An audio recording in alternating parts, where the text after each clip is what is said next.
felt from the very beginning that we need to rely on that. Learn more, think harder, make your decision wise, think before you do anything, right? This is all the phrases. There are more phrases, of course. These are memes. Meme is something that you have an idea and it connects to thousands of other ideas. That never happened for me and for my family and for my auntie. Therefore, it will never happen for me. And this is not possible because such and such says so. And so every time you go here, you acquire somebody else's meme, which is a point of view connected to 1,000 other points of view, which are pretty much excuses for you not to do it, because it's scary. You have to take the idea, bring it right here, and it touches your survival. Am I going to survive? Are people going to love me? And so what happens when you take anything here, this lower triangle is a perception. It's the ability to perceive in the future, in the past, and in the now. And so the more you try to perceive in the future, which are unknown, or the past. So if you go into the past or the future, which things might not happen, you start looping. You create this huge loop, and you totally miss the present moment in which that idea is possible to create, because in the present moment you might find somebody who never, supported you before, and it will change. And so it creates a lot of mental anxiety, because head cannot do anything but think, right? It cannot act, actually. You actually need to involve your body, which is the feeling. So the anxiety brings you into more thinking, and so this process is constantly happening.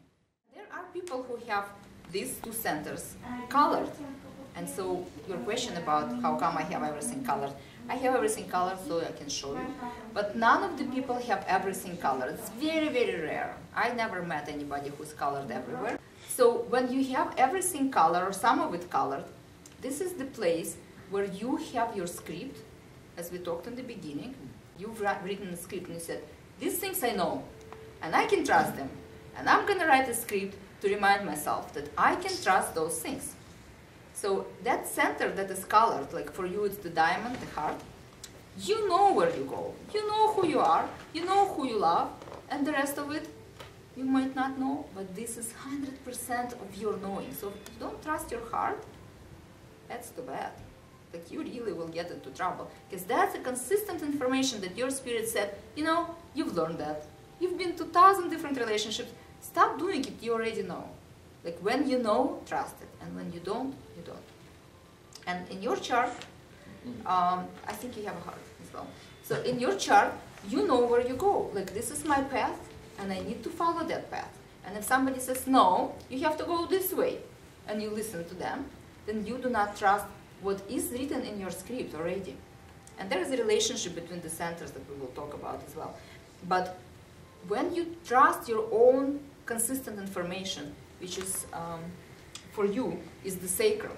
Like I know what kind of power I have, I know what kind of experiences I need to create, I have my own creativity, I have my own sexuality, I need to follow that. And if I don't follow that, then my life is screwed. And no matter what other people will say, I will never create what I need to create for myself. I need to trust that center to pull me forward in life. I know when it's yes for me, and I know when it's not. And no matter what other people say, if I feel it's not me, that's not me. And so it is so important to make decisions based on your script, on who you are. And when you have this center open, then everybody will tell you what you need to do. And the head will always override the body, because we thought so. Think. I told you so. Remember I told you so? You have to think harder, and you have to follow my experience, because I know better. And there are thousands of people that sit right inside your head, where your pineal gland is, your control panel, that knows for you, right? And then you have thousands of people there. So is this basically the contract, the result of your past experiences and the contract you made coming in? Yeah. That's why it's not a reflection of what you've done this lifetime. No. It's what came before. It's a map. It's a blueprint. Okay. It is how you are using your genetic vehicle, your body, to be a vehicle for your spirit. Your spirit never dies. It Right. always, it travels through the eternity. And so when it comes to Earth, it needs something to travel in, Right. because Earth is three-dimensional density, materialistic reality. You have to have something. And so you say, okay, this time I'm gonna take Chevy, and you say, well, and I'm gonna take Ferrari because that looks better than Chevy. And somebody else takes Chrysler, right? And so you start cruising in that vehicle, and you need to know about this vehicle because Chevy and Chrysler are different. And so depending on what you have, you're gonna act upon this, right? The problem is we never know what we have. What we know, what we have, comes from other people through the open centers of our head that create a lot of mental anxiety and eventually brings a lot of pressure. Because everything somebody else says is a pressure. And when you feel a pressure, you totally know it's not you. Because if it would be you, it wouldn't feel like a pressure. It would feel like awareness. I'm conscious about what I'm doing. I feel good, right? So as soon as you feel anxiety and pressure, somebody else's stuff is in your head. At the same time, when you are aware of what's going on, you could be a guide for somebody else. Because people do not feel. What I'm talking about, every energetic center that is in our body is the point on the map that is a map, but this is the territory. What happens, people do not know their own territory, but they know everybody else's territory, right? Because what we use this for is to feel out there. When you feel anything, you go into, what is this feeling about me? You never go, what is this feeling? What am I feeling? Okay, that person is angry.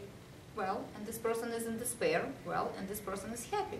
Well, what we go on, this person is angry with me, and this person is in despair because of me, and this person is happy because I've done something good.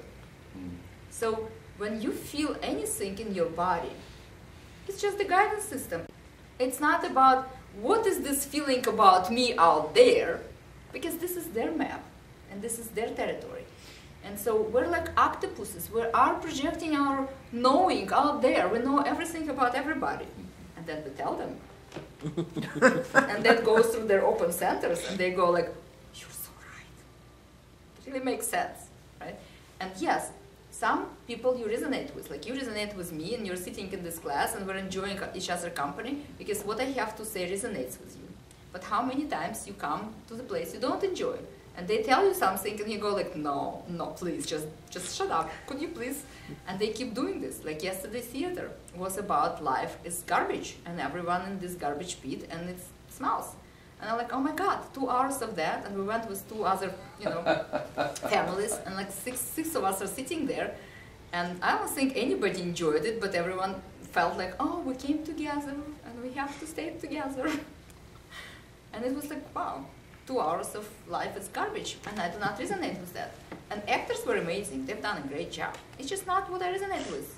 And so when you come to the place, and your whole body goes like, oh, I cannot sit on that chair, and that whatever they're saying is just giving me a headache, you just get up and leave. And then you are aware, and you can make a decision.